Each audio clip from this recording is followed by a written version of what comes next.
Have you ever wondered what's behind the ice you casually toss into your drink on a hot summer day?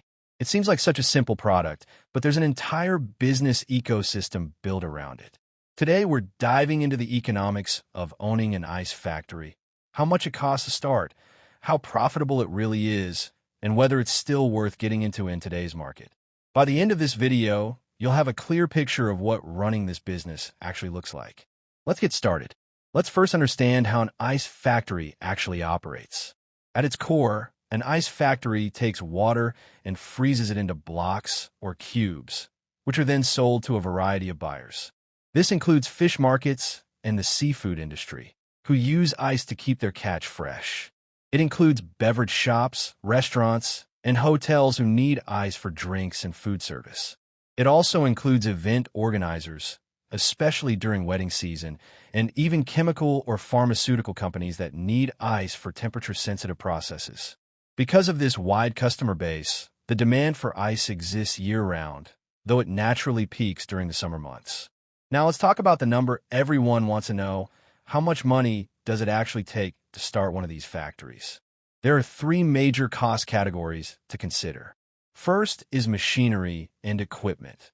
The ice-making machine itself, compressors, and cold storage units, which together can cost anywhere from roughly 1.5 to 4 million rupees, depending on the production capacity you're aiming for. Second is property, whether you're buying land or renting a facility, which adds a significant chunk to your budget. Third, and often the most overlooked, is the electrical infrastructure.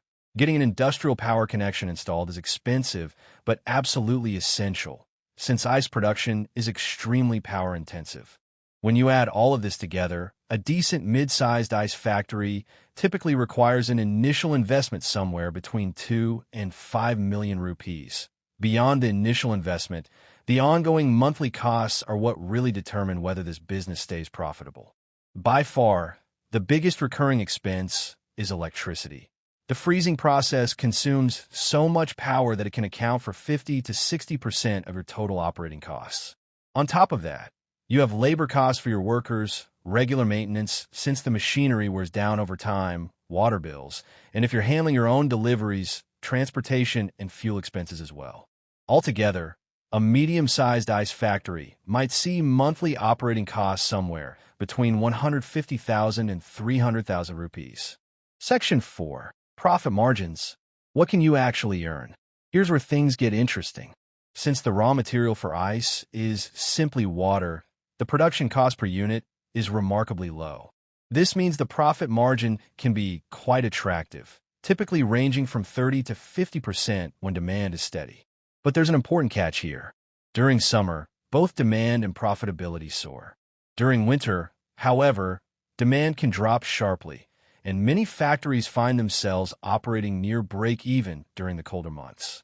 This is why smart factory owners diversify their revenue streams, offering cold storage services alongside ice production, or maintaining a mix of clients across fish markets, events, and retail so that seasonal dips don't hit their cash flow as hard. Section 5. Risks and challenges. Like any business, owning an ice factory comes with its own set of risks.